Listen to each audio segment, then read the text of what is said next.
Oi pessoal, aqui é a Amanda. Quero pedir a sua ajuda para levar ao ar a segunda temporada do Prato Cheio. Nossa campanha de arrecadação no Catarse foi organizada ao longo dos últimos meses. Conseguimos livros, rangos, cestas de orgânicos, ecobags e um monte de recompensas legais para quem doar.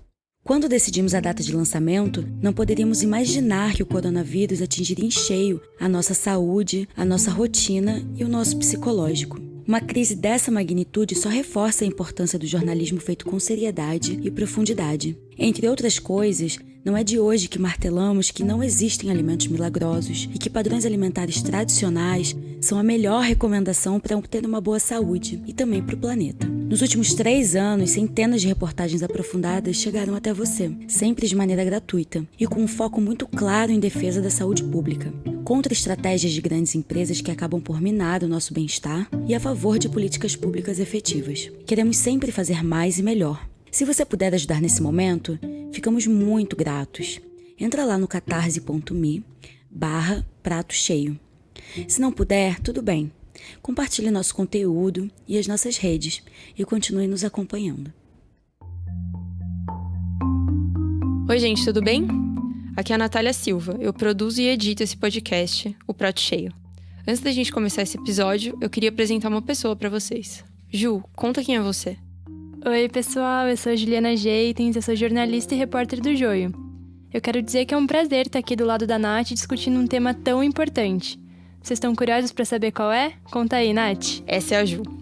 Nós duas preparamos o episódio de hoje juntas. O assunto é amamentação e a gente achou que a coisa mais legal que dava pra fazer era falar com quem amamentou a gente. Eu conversei com a minha mãe, a Sueli, e a Ju com a mãe dela, a Simone. Como foi entrevistar sua mãe, Ju? Olha, foi bem emocionante. Principalmente assim, porque eu consegui me colocar no lugar dela com 25 anos, tendo um bebê e não sabendo ao certo assim como lidar com a situação em meio à falta de informação que ela vivia e a pressão de que as coisas tinham que dar certo, né, Nath? Sim, foi bem emocionante pra mim falar com a minha mãe também. Ela era muito nova, então eu ficava olhando pra ela pensando, meu Deus, como você deu conta? Mas é importante também, eu acho que todo mundo devia fazer esse exercício, assim, de tentar falar com a própria mãe. E com as mulheres da família, enfim, né, sobre isso. Porque é uma coisa que a gente deixa passar, é uma história que a gente acha que a gente sabe. E eu descobri que eu não sabia nada. E de repente a gente só vai perguntar quando a gente é mãe, né? Exato. É legal ter essa reflexão antes. Agora sim, com vocês, o prato do dia. Você vai ter que me contar uma história que eu já sei, mas você vai ter que contar de novo. Conta a história de como você descobriu que você estava grávida. Eu fui ao médico, porque eu estava enjoada, com vômitos, né? E aí, como eu tinha problemas de gastrite, achei que podia ser devido a isso. Tá. Aí eu fui no gastro e ele pediu um ultrassom de abdômen total. E aí eu fui fazer o ultrassom de abdômen total. Tava eu e a tia Maria dentro da sala. Aí ela pegou e passou o aparelhinho. Aí ela falou assim, nossa, temos uma gravidinha. E você? Aí a tia Maria olhou pra mim, eu olhei pra tia Maria. Aí a médica ficou meio sem graça assim, falou assim, você não sabia que você tá grávida? Eu falei, grávida? Essa que você ouviu é a minha mãe, Sueli, contando como ela descobriu, aos 17 anos, que estava grávida da minha irmã. Isso aconteceu em 1986, quando falar sobre qualquer coisa que tivesse alguma relação com sexualidade era quase impossível. Minha mãe não menstruava fazia 3 meses, estava enjoada, vomitando, mas nem passou pela cabeça dela que aquilo tudo era um sintoma de uma gravidez. E ela descobriu desse jeito aí, com a irmã mais velha dela na sala do médico. Aliás, só pra você saber, minha tia Maria é bem brava. Ela pegou e falou assim pra tia Maria, dá pra você sair da sala um pouquinho? Aí a tia Maria saiu. Aí, quando a tia Maria saiu, que ela falou, isso aqui é uma perninha, né? Aí ela falou, sua irmã não sabia? Eu falei, nem eu sabia. Aí ela falou, é meio difícil, né? Ela fez, mas você tá grávida. Minha irmã nasceu no dia 23 de maio de 1987, em São Paulo. Aí eu tive ela no hospital, né? Aí o parto normal já me causou um pânico, né? porque não é fácil ter um filho. Dói? Dói muito? Minha mãe passou a noite tendo contrações, mas adivinha? Ela não sabia que aquilo era um sinal de que minha irmã ia nascer. Ela perdeu a conta de quantas vezes fez xixi naquela noite. A bolsa dela estourou e ela nem percebeu. Quando a dor ficou insuportável, ela acordou meu pai, correu pro hospital. E em pouco tempo, a minha irmã, com um par de olhos verdes enormes, estava olhando pra cara dela. E como que foi a primeira mamada? Então, foi uma sensação, para mim, até que bonita, porque foi a hora que o neném deita no seu peito aqui, ele te olha no olho, assim, sabe? Tão bonitinho de ver. Aí, para mim, aquilo me confortou. E eu insisti, ela mamou direitinho. Quando ela foi pra casa, as coisas começaram a mudar. Primeiro, o bico do peito rachou. Doía, sangrava. Minha mãe disse que até tentou passar uma pomada, mas não ajudou muito. Além disso, ela passava o dia todo sozinha com a minha irmã. Ela era bebezinha, demandava, chorava o tempo todo. Você tinha que trocar, você tinha que lavar roupinha, você tinha que limpar a casa, você tinha que dar banho. É uma demanda que é o dia inteiro. Tinha dias que eu ia conseguir jantar. E aí minha irmã começou a chorar cada vez mais. E aí a sua avó falava que ela estava com fome, que meu leite não sustentava ela. E para mim aquilo começou a ficar angustiante, porque eu queria amamentar. Só que cada vez que ela chorava, a sua avó falava, ela tá com fome, ela precisa ter uma mamadeira de reforço, né? Seu leite não tá sustentando. 40 dias depois da minha irmã nascer, minha mãe decidiu dar uma mamadeira de reforço para ela, com leite de vaca, que era o que dava para pagar. Aos poucos, minha irmã deixou de pegar o peito, minha mãe foi parando de produzir leite e em pouco tempo, ela já não amamentava mais. Você se sentiu culpada? Sim. Mas eu não tinha muita opção. Ou eu fazia ou eu ficava ouvindo os outros falar na minha cabeça. Na época que minha irmã nasceu, ali no fim da década de 80, só 2,9% das crianças tinham aleitamento materno exclusivo até os 6 meses, que é quando o bebê é alimentado só com o leite da mãe. Não tem água, chá, suco, fórmula, nada. Só leite materno.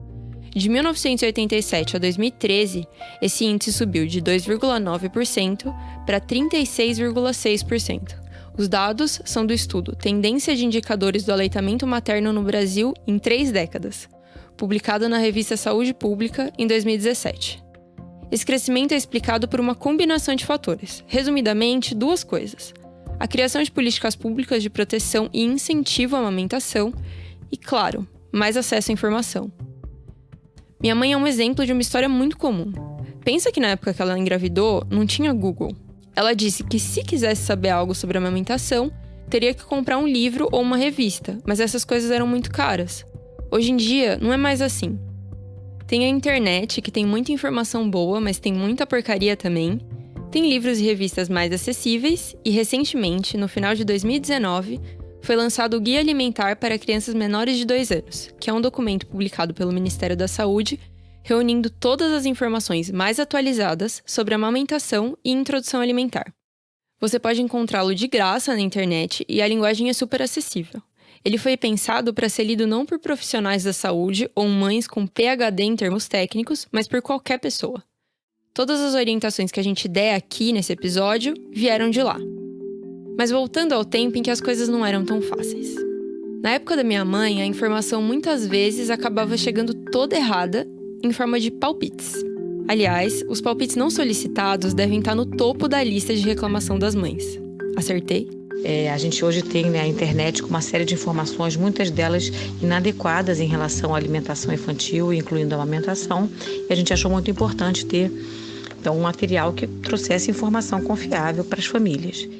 Essa é a Inês Rugani, nutricionista e professora associada ao Instituto de Nutrição da UERJ, Universidade do Estado do Rio de Janeiro, e também uma das coordenadoras do Guia Alimentar para Crianças Brasileiras Menores de 2 anos. A Nath conversou com ela por telefone sobre o documento e descobriu que o objetivo central do guia é ser uma referência do Ministério da Saúde para mães e pais. Na dúvida, recorrer ao guia é a melhor saída para evitar erros criados por uma série de interferências na amamentação e na introdução alimentar. O que o documento faz é trazer orientações baseadas naquilo que as evidências científicas atuais apontam como a melhor prática. Ainda que os índices de amamentação no Brasil tenham melhorado, estão distantes do ideal. Poucas crianças têm amamentação exclusiva até os 6 meses, e menos ainda chegam aos 2 anos de idade mamando. A recomendação da Organização Mundial da Saúde é de que a amamentação vá no mínimo até os 2 anos e não no máximo. Quando eu e a Natália nascemos, os índices de aleitamento materno eram baixíssimos, muito por causa de uma campanha pesada da indústria de fórmulas infantis. Os pediatras e os profissionais de saúde em geral espalhavam a crença de que a fórmula era melhor que o leite materno. Afinal, como uma coisa é criada em laboratório, planejada para atender às demandas de nutrientes dos primeiros meses de vida, não ia ser perfeita. Essa ofensiva foi tão forte e se mostrou tão nociva que os fabricantes de fórmula foram o primeiro setor da indústria de alimentos a sofrer uma regulação em escala global. No Brasil, a norma para a comercialização desses produtos foi criada no final dos anos 80. Entre outras coisas, ele proíbe a distribuição de brindes aos profissionais de saúde e a realização de promoções, por exemplo, a venda casada de brinquedos e fórmulas.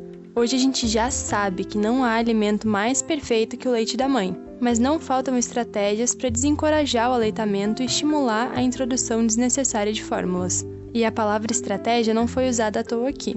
As fabricantes de fórmula mantêm contato direto com pediatras e profissionais da saúde para trabalhar essa ideia de que a fórmula é a melhor saída. Se você for ao consultório de um pediatra, é bem provável que encontre em cima da mesa uma pilha de folhetos das fabricantes de fórmulas. E adivinha, os medos que envolvem ser mãe e pai continuam a funcionar como o grande motor dessa indústria.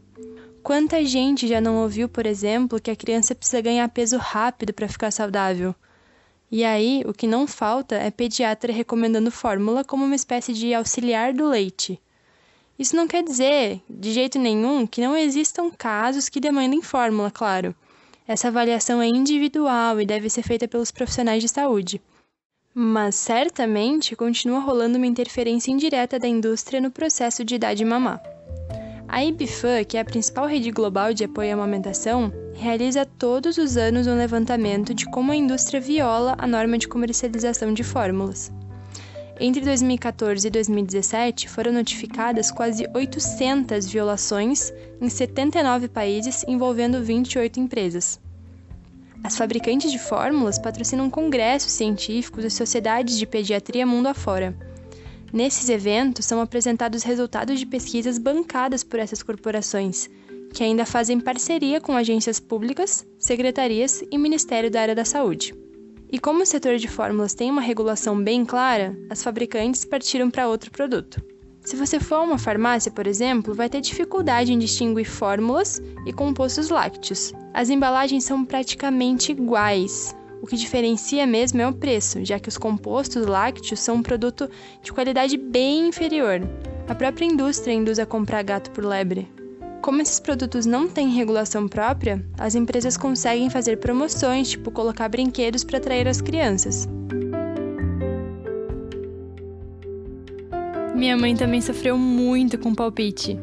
E por mais que eles sejam bem intencionados, vindo de pessoas muito preocupadas com o bebê e com a mãe, a família, enfim, é muito chato você ser bombardeada toda hora com um monte de coisa que você não perguntou, né? Eu lembro que no primeiro dia que tu nasceu, ninguém te colocou no meu peito. Assim, por mais que eu tivesse frágil, talvez assim, o fato de tu vir pro meu peito tivesse me dado mais força. Né? Porque para eu acordar da anestesia estava difícil, para eu levantar da cama estava difícil, para eu tomar um primeiro banho estava difícil. Todo mundo dizia, era um dia muito quente, e as pessoas diziam assim para mim, você tem que reagir, né? O seu leite ainda não desceu. E eu só queria te pegar no colo. O meu único desejo era te pegar no colo para que o leite começasse a descer. E eu não conseguia verbalizar isso, eu não conseguia, e as pessoas não tinham a sensibilidade, elas queriam me poupar. Então elas te pegavam no colo, e cada vez que elas te afastavam de mim, você chorava mais. Então foi um dia muito estressante. A minha mãe, a Simone, ela foi mãe solo e jovem. Ela tinha 25 anos quando eu nasci. E por causa da idade e da falta de experiência, muitas vezes a vontade dela como mãe não foi ouvida. Acho que a coisa que mais pegou, assim, foi pensar que as pessoas, mesmo achando que estão te respeitando, elas não te respeitam. Acho que quando eu olho para trás, hoje em dia, ser adulto, né, como eu falo, porque eu era uma menina de 25 anos, né, eu penso assim, que todo mundo queria me acolher, né, porque eu era mãe solteira, né, não tinha um marido, né, que naquela época, 25 anos atrás, ainda era uma coisa muito complicada. Apesar do mundo estar moderno, não era uma coisa tão simples ser mãe solteira. Na época que ela me ganhou, ela era estagiária de administração e morava com a minha avó em Porto Alegre, no Rio Grande do Sul. Então já tinha meio que aquela tensão, aquela pressão de que as coisas dessem certo, né? E meu nascimento, ele estava previsto para o dia 20 de janeiro. Só que para ajudar, eu resolvi nascer praticamente na véspera de Natal, quase 25 dias antes do previsto. Com a casa cheia, aquela bagunça. E óbvio, né, que quando a família soube que eu tinha nascido, foram todos para casa da minha avó. E aí que começaram os pitacos. Eu te ganhei à noite do dia 22 e dia 24 eu já estava em casa. O meu leite ainda não tinha descido 100%, eles já tinham recomendado uma complementação, né? E eu insistindo, e aí a minha mãe e a minha tia se reuniram, a minha madrinha, né, e diziam assim, olha, não tem xixi na fralda.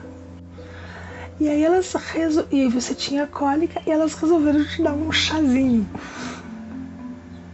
Ela chora porque ela tem fome. E aí eu entro no quarto e você tá com uma mamadeira de chá na boca, assim, e aí eu olho pro lado e tem uma pessoa que tá fedendo a cerveja com você no colo, né? E aí eu digo assim, cara, onde eu tô?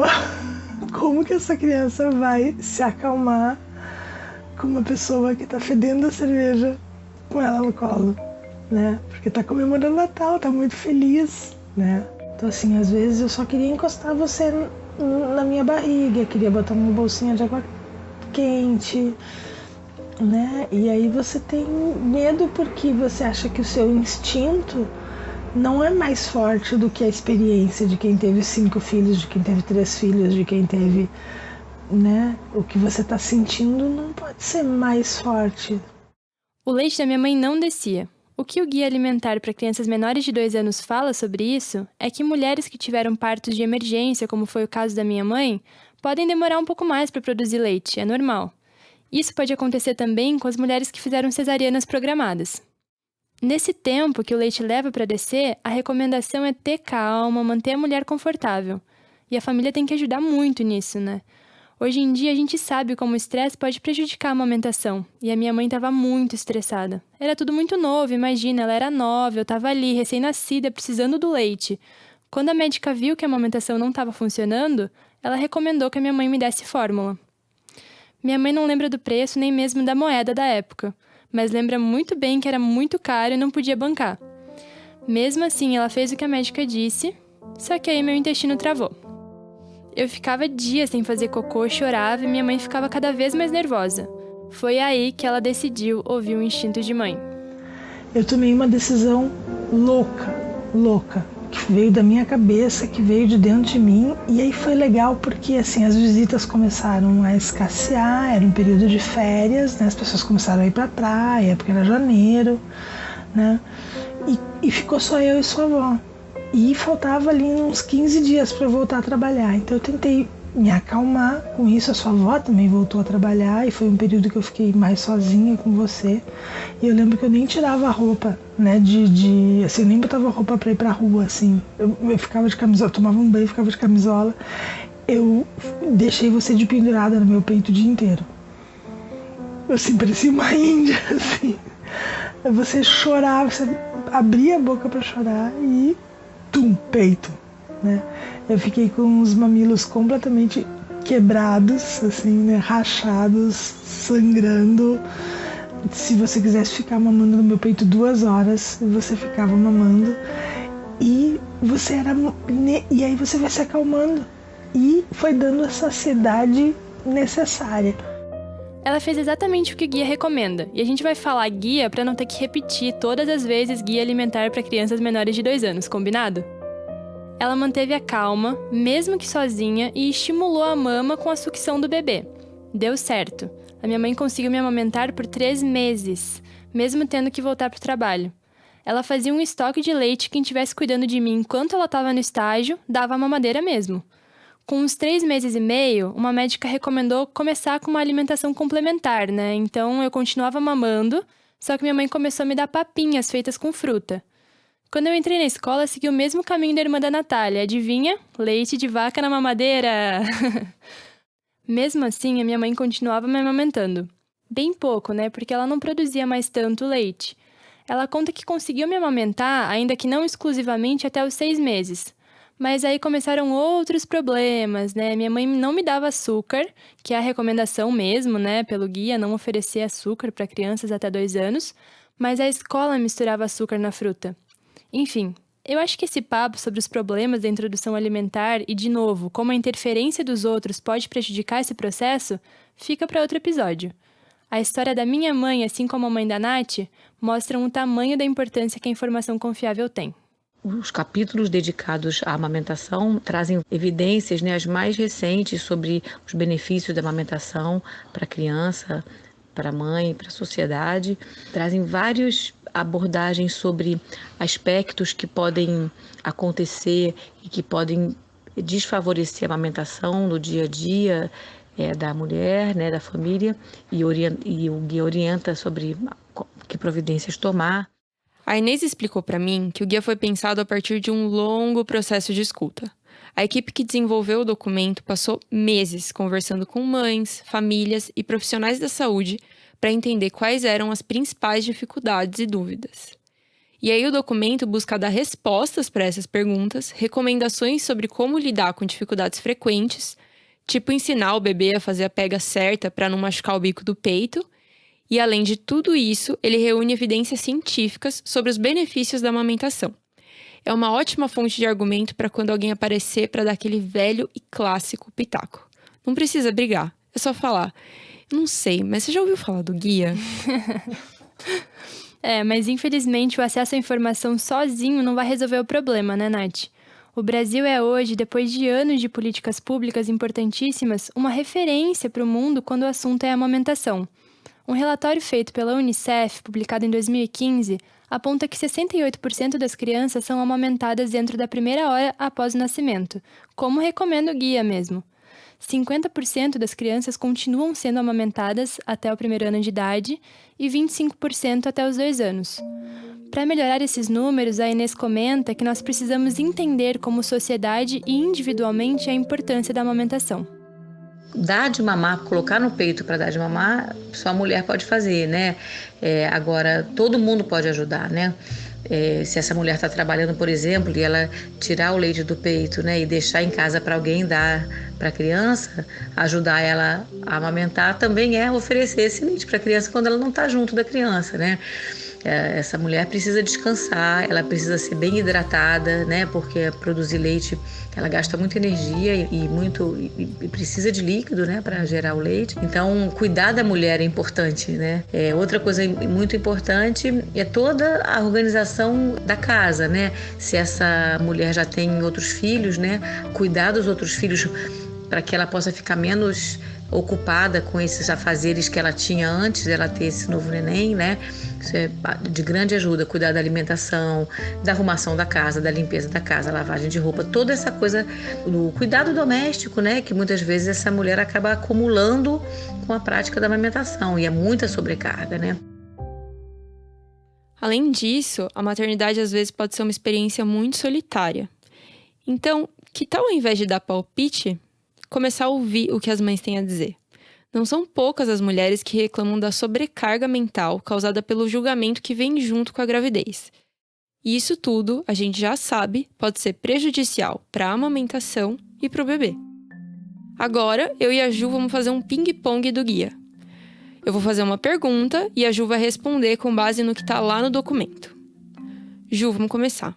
Aquilo que minha mãe ouviu do leite tá fraco, é verdade? Não. Não existe leite fraco.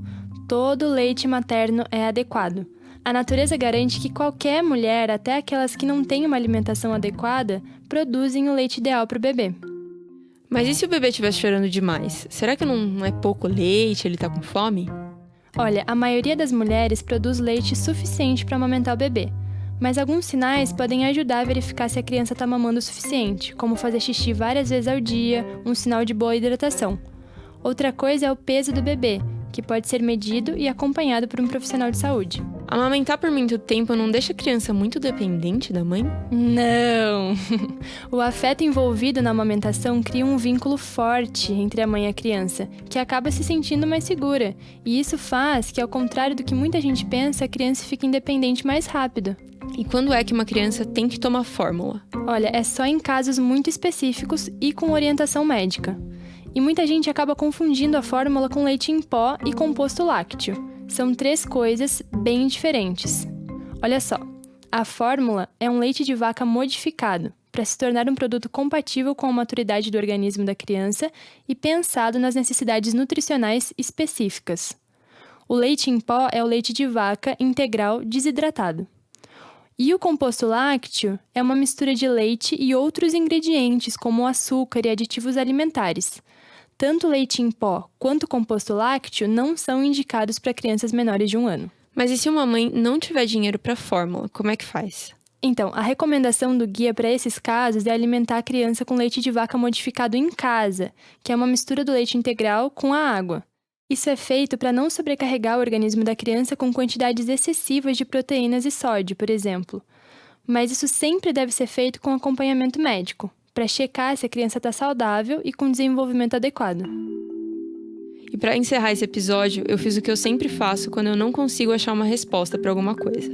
Eu perguntei para minha mãe. O que você falaria se para alguém que está grávida, enfim, que conselhos você daria?